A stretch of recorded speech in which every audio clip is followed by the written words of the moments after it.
Hello everyone, welcome to S1 coaching centre.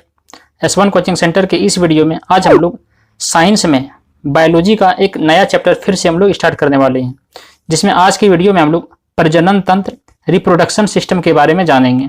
प्रजनन तंत्र reproduction system, देखिए सिस्टम का मतलब क्या होता है, कोई भी चीज़ों को पूरा करने के लिए जो छोटे छोटे अंगों की जरूरत पड़ता है उसी को सिस्टम कहते हैं। और रिप्रोडक्शन का मतलब क्या होता है कि कोई नया चीज़ों का उत्पत्ति करना। तो जो नया चीज का उत्पत्ति करने के लिए जो जो अंगों का जरूरत पड़ता है उसी को हम लोग क्या कहते हैं, रिप्रोडक्शन सिस्टम कहते हैं, प्रजनन तंत्र कहते हैं। तो इसी के बारे में आज हम लोग पूरी डिटेल से जानेंगे। तो चलिए वीडियो स्टार्ट करते हैं कि जनतंत्र या प्रजनन तंत्र, मतलब रिप्रोडक्शन को क्या बोलते हैं हम लोग, जनतंत्र या प्रजनन तंत्र दोनों बोलते हैं। अपने समान संतान उत्पत्ति करने की क्रिया को ही हम लोग क्या कहते हैं, जनन कहते हैं। जो अपने जैसा फिर से एक नया संतान उत्पन्न करने की प्रक्रिया को हम लोग क्या कहते हैं, उसे जनन कहते हैं। जनन की क्रिया जो है वो दो प्रकार की होती है। जनन की क्रिया मुख्य रूप से दो प्रकार का होता है। एक होता है अलैंगिक जिसको एसेक्सुअल बोलते हैं, और दूसरा होता है लैंगिक जिसको हम लोग सिर्फ सेक्सुअल बोलते हैं। ठीक है, उसके बाद देखिए सबसे पहले हम लोग अलैंगिक के बारे में जानेंगे। अलैंगिक के बारे में तो इस प्रकार के जनन में नर युग्मक तथा मादा युग्मक की कोई आवश्यकता नहीं होता है। अलैंगिक जनन एसेक्सुअल में क्या होता है कि इसमें नर और मादा किसी भी चीजों की जरूरत नहीं पड़ता। इसमें यह जनन की क्रिया एक ही शरीर में क्या होता है, हो जाता है। इसमें जनन की कई प्रकार का होता है। इसमें जो है बिना ना ही मादा की जरूरत पड़ता है और ना ही नर युग्मक की जरूरत पड़ता है। इसमें बिना शरीर का ही क्या होता है, कोई नया चीज का उत्पन्न हो जाता है। इसमें एक ही शरीर से क्या होता है, जनन हो जाता है। तो देखिए चलते देखते हैं हम लोग जैसे सबसे पहला विखंडन जिसको फिजन बोलते हैं। तो इसमें क्या होता है, फिजन में विकेंद्रक बंट जाता है। इसमें क्या होता है, जैसे एक प्रकार का इस तरह का होता है, ये आपस में बीच में दब जाता है और दब करके फिर क्या होता है, दो ठो निर्माण कर लेता है। ठीक है, तो ये होता है विखंडन। इसमें क्या होता है, केंद्रक बंट जाता है और नए शरीर का निर्माण हो जाता है। इस प्रकार का जनन जो है अमीबा वगैरह में देखने को मिलता है। विखंडन किसमें होता है, अमीबा में होता है। क्या होता है कि इसमें जो केंद्रक होता है वो बीच में चपटा होकर के दो भागों में बंट जाता है। तो ये होता है फिजन विखंडन। उसके बाद देखिए जैसे यहाँ पे वही है, जैसे मान लेते हैं ये अमीबा है तो बीच में ये चपटा हो गया और फिर आकर के क्या हुआ, इसके छोटे छोटे भागों में ये बंट गया। तो ये होता है विखंडन। उसके बाद देखिए मुकुलन जिसको बडिंग बोलते हैं। इस प्रकार के जनन में शरीर में एक ही उभार पैदा होता है जिसे बड कहते हैं। जैसे मान लेते हैं इस प्रकार का होता है और इस तरह से क्या होता है कि यहाँ पे कोई एक बड फिर से कोई नया उत्पन्न होता है और फिर वही से क्या होता है, टूट करके नीचे जमीन से फिर से उसी जैसा उत्पन्न हो जाता है। तो ये बडिंग कहलाता है। ठीक है, मुकुलन कहलाता है। जैसे वही पर है कि कुछ समय बाद टूट करके नए जीव का निर्माण कर लेता है। जैसे ये पर है, ये आगे बढ़ता है और बढ़ने के बाद क्या होता है, ये आपस में टूट करके फिर से एक नया उत्पन्न हो जाता है। तो ये होता है क्या, बडिंग, मुकुलन होता है। उसके बाद एक होता है कायिक जनन। कायिक जनन ये क्या होता है, जैसे कोई एक प्लांट्स होता है, प्लांट्स का उसी भाग में से ही फिर से एक नया उत्पन्न हो जाना। जैसे कोई किसी का पत्ता हो तो पत्ते से ही फिर प्लांट्स उत्पन्न हो जाना, वो कायिक जनन कहलाता है। जैसे इसमें जड़ हो गया, तना, पत्तियां, ये सब भाग लेता है कायिक जनन प्रक्रिया में, उन्हें कायिक जनन कहते हैं। जैसे ब्रायोफिलम जिसको पत्थर चट्टा कहते हैं, गन्ना, आलू, गुलाब, शकरकंद, ये सब कायिक जनन का उदाहरण है। ठीक, चलिए हम लोग लैंगिक सेक्सुअल के बारे में जानते हैं। ये क्या होता है कि इस प्रकार के जनन में नर युग्मक तथा मादा युग्मक का मिलना आवश्यक हो जाता है। ठीक, जैसे ये देखिए एक प्रकार का शुक्राणु स्पर्म है। इसमें क्या होता है, ये वाला ऊपर वाला भाग कहलाता है एक्रोसोम कहलाता है और ये वाला भाग कहलाता है माइटोकॉन्ड्रिया और ये बीच का भाग न्यूक्लियस कहलाता है। ये जो है एक टेल है, पूंछ है। ठीक है, तो इस तरह से आकार का ये बनता है, इस तरह का ये स्पर्म और इस तरह ये सब पूंछ बना रहता है।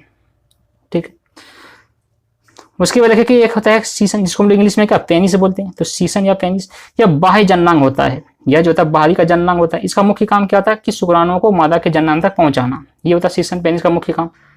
ठीक है, जैसे ये देखिए ये जो है पेनिस सीसन में ये दो टेस्ट होता है, एक दो टेस्ट होता है। और ये जो बाहर में इस तरह का आकार होता है इसको हम लोग कहते हैं एपिडेमिस कहते हैं। इसको एपिडेमिस टेस्ट दो होता है और दोनों में क्या होता है, बाहरी में आवरण में एपिडेमिस कहते हैं। और ये वाला जो लाइन जैसा भाग होता है इसको हम लोग भेष डिफरेंस कहते हैं। क्या कहते हैं, इसको भेष डिफरेंस कहते हैं। तो ये पेनिस सीसन में पाया जाता है। इसी में क्या होता है कि टेस्टोस्टेरोन हार्मोन पुरुष में गौण लैंगिक लक्षण लाता है। इसी में से क्या होता है कि एक टेस्टोस्टेरोन हार्मोन पाया जाता है जो पुरुषों में गौण लैंगिक लक्षण लाता है। जैसे दाढ़ी, मूंछ, आवाज भारी होना, ये सब प्रमुख लक्षण होता है। ठीक, फिर अगर पुरुष में जनन क्षमता जो है वो 14 वर्ष की आयु से ही प्रारंभ हो जाता है और आजीवन रहता है। जबकि महिलाओं में यह जनन क्षमता क्या था, 12 वर्ष की अवस्था में शुरू हो जाता है और 50 वर्ष की अवस्था तक क्या होता है, ये रहता है। उसके बाद जान लीजिए कि ये जो टेस्टोस्टेरोन होता है ये लोगों की क्या होता है लक्षण बताने में जानकारी होता है। उसी प्रकार जैसे अगर कोई कुत्ता होता है कि जैसे कहीं पे देखेगा अगर वो टॉयलेट कर देता है, पेशाब कर देता है, तो वो उसका क्या मतलब होता है कि उसमें भी कोई हार्मोन उत्पन्न होता है और उससे वो पता चलता है कि वो इलाका वो जगह वो उसका हो गया है। तो बाकी दूसरा कुत्ता भी क्या होता है उससे सूंघ करके पता लगा लेता है कि ये किसी और का है। ठीक, चलिए उसके बाद नेक्स्ट है कि देखिए कि नॉन किस्नोल नामक क्या है, नॉन किस्नोल 9 नामक एक दवा होता है जो क्या होता है कि शुक्राणु स्पर्म को मार डालता है। ठीक है, नॉन किस्नोल 9 नामक एक दवा होता है जो क्या करता है स्पर्म शुक्राणु को मार डालता है।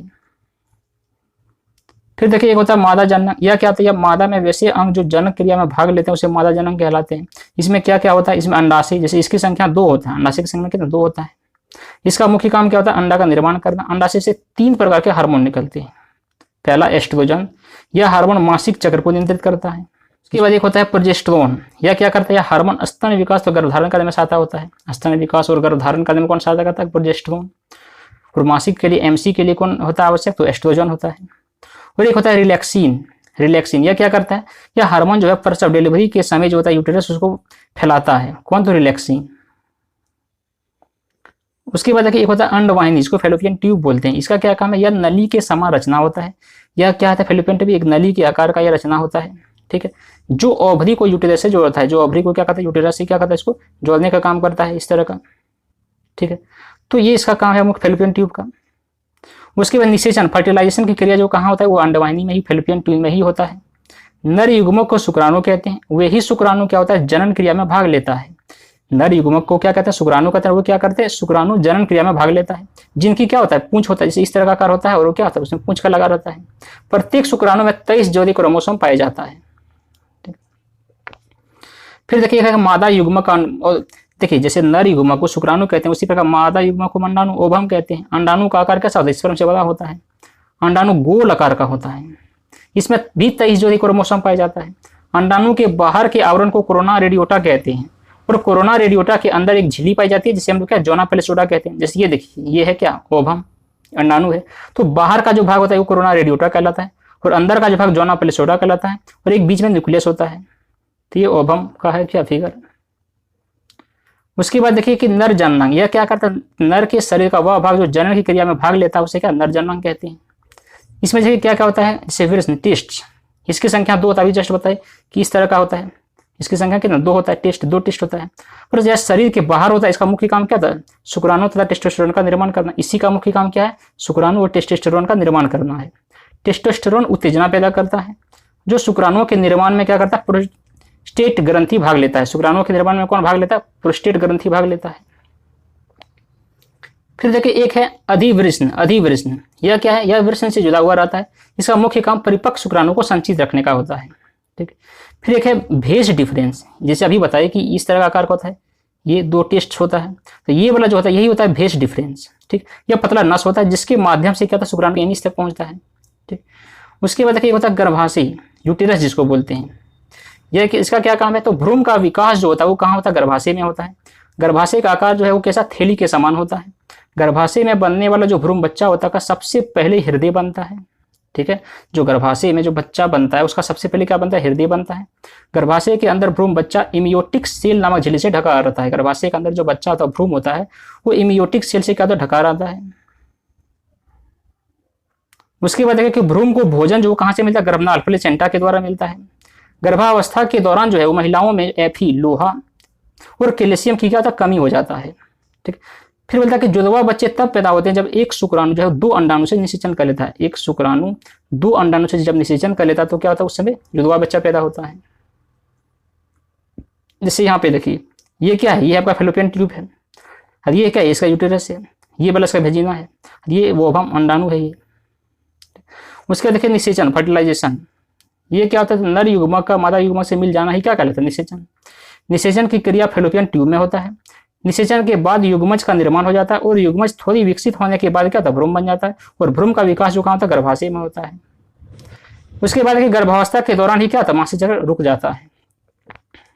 जैसे यहाँ देखिए ये क्या है, नर युग्मक इसका स्पर्म, और मादा युग्मक इसका स्पर्म, ये दोनों क्या होता है, मिलता है, दोनों मिलकर क्या युग्मज बनता है, जायगोट बनाता है। फिर ये दोनों से क्या भ्रूण बनता है, फिर ये दोनों से शिशु बनता है।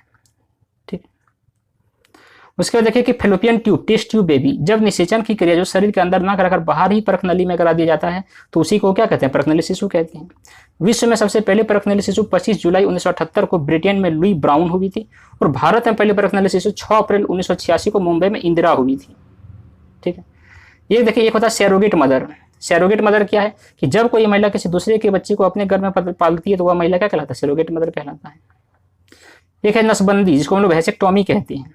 तो वही होता है कि जो ये जो टेस्ट, दोनों टेस्ट होता है, इसी में जो ये नस होता है इसी को क्या बोलते हैं, भेज डिफरेंस बोलते थे। तो वही भेज को काट देना ही क्या कहलाता है, वेसेक्टोमी कहलाता है। तो पुरुष नसबंदी को वेसेक्टोमी कहते हैं, इसमें भेज डिफरेंस को काट दिया जाता है। ठीक है, उसके बाद एक है ट्यूबेक्टोमी। यह क्या है, मादा नसबंदी को ट्यूबेक्टोमी कहते हैं, इसमें फेलोपियन ट्यूब को काट दिया जाता है। अब एक है हिस्टेरोटोमी। इसमें क्या है कि जब पूरा गर्भावस्था को ही काट के निकाल दिया जाता है तो उसी को हिस्टेरोटोमी कहते हैं। ठीक है, चलिए उसके बाद है कि इम्यूनोसेप्टोसिस। ये क्या है कि किसी भ्रूण के लिंग का पता लगाना कि वह लड़का है या लड़की, तो उसी को ही क्या कहते हैं, इम्यूनोसेप्टोसिस कहते हैं। यह कानूनी रूप से प्रतिबंधित है।